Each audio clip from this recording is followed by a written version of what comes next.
Olá, tenha um excelente e abençoado dia. Este é mais um dia que nos fez o Senhor, dia de oportunidades, dia de conquistas, dia de revelações da parte de Deus, de princípios que Ele inseriu em Sua palavra para promover-nos a uma vida de poder, de graça, de autoridade nesta terra.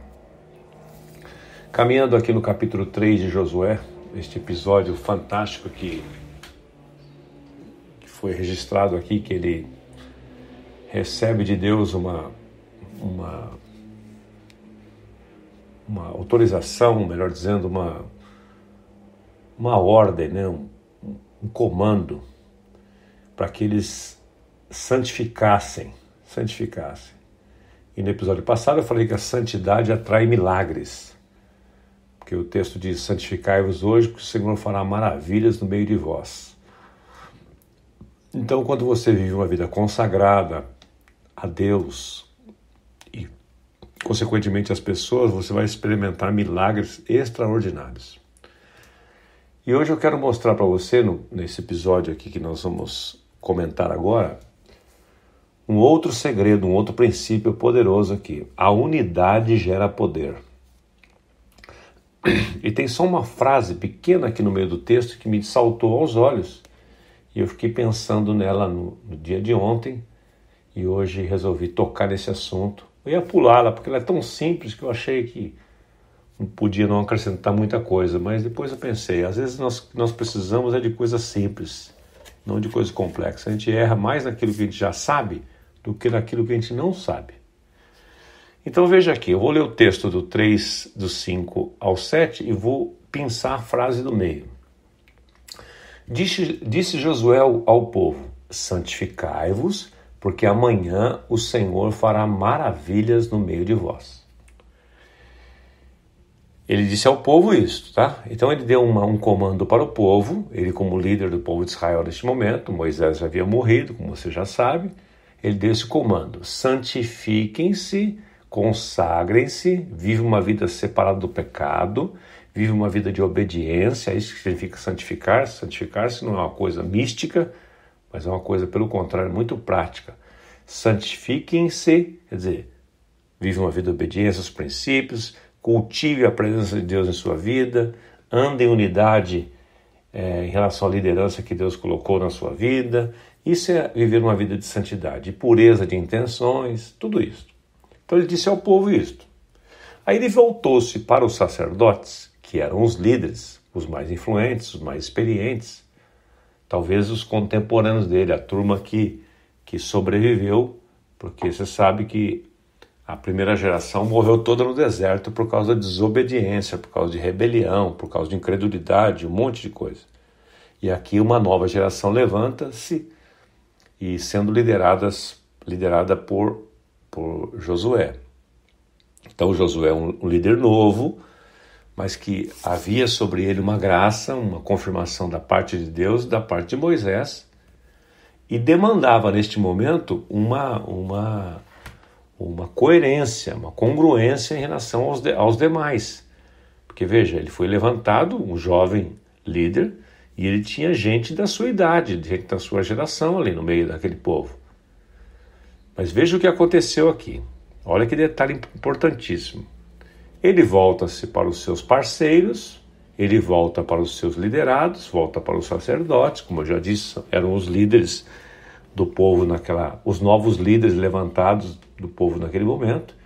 E ele diz a ele o seguinte: e falou ao sacerdote dizendo: levantai a arca da aliança e passai adiante do povo.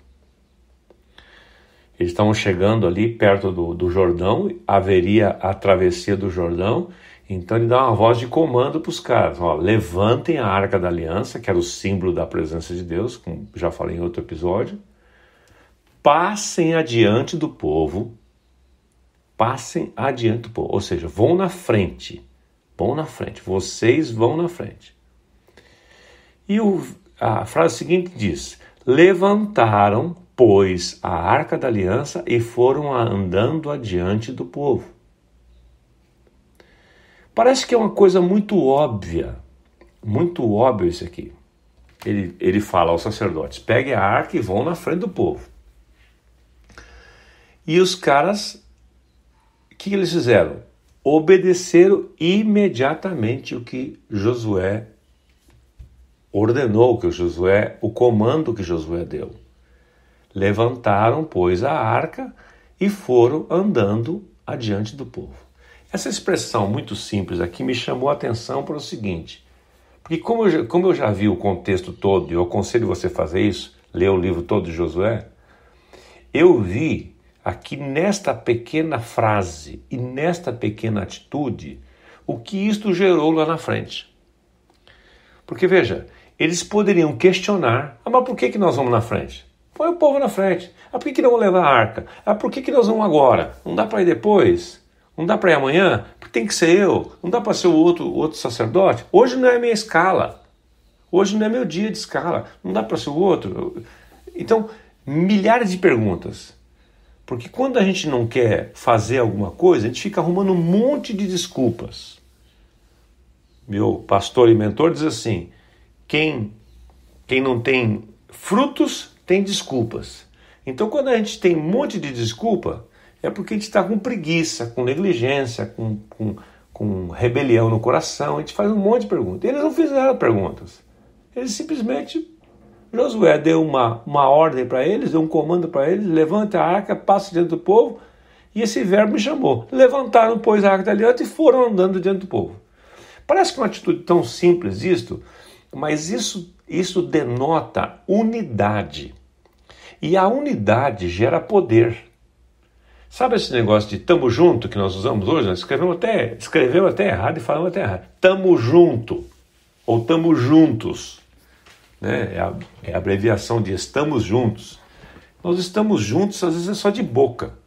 Até alguém pedir algo que vai contra os meus interesses, vai contra as minhas prioridades, vai contra o meu momento, vai contra o que eu penso, aí não estou junto mais. Então, se você quer ter êxito num projeto, você precisa andar com pessoas que acreditam nas mesmas coisas que você acredita, tem os mesmos valores que você tem, acredita nos mesmos princípios que você tem.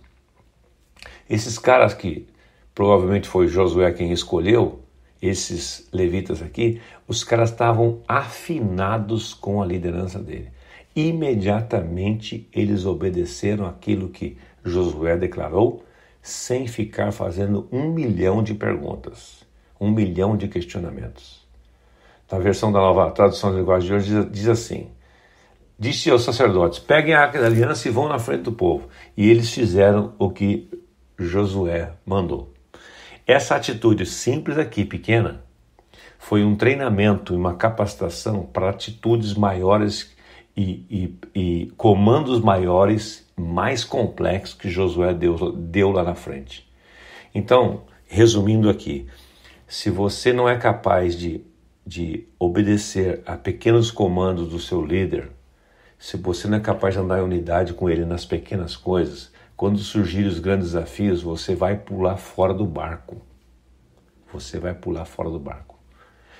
Então, eu quero dizer para você que a unidade é algo poderoso no reino de Deus. É tão poderoso que eu já toquei nisso lá em Gênesis capítulo 11, versículo 6, que quando Deus viu a unidade no coração das pessoas que estavam construindo a Torre de Babel, que era um projeto iníquo, egoísta, que era para glorificar o homem, que era para se rebelar contra Deus, mesmo assim, quando eles tiveram a mesma linguagem, o mesmo pensamento, Deus teve que vir e intervir naquele projeto.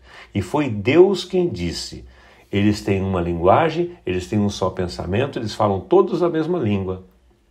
E Deus disse assim, não haverá limites para tudo aquilo que eles desejam construir. E Deus desceu no meio daquela torre e colocou em confusão a língua deles, o idioma deles, para que eles não se entendessem. Então, a unidade gera poder. Eu li um pensamento aqui de um tal de René. René é um francês, René Volaume. Diz assim, o homem foi feito para a unidade. Antes de tudo, porque Deus o fez um ser social a tal ponto que não pode atingir sua perfeição sem a união com seus semelhantes.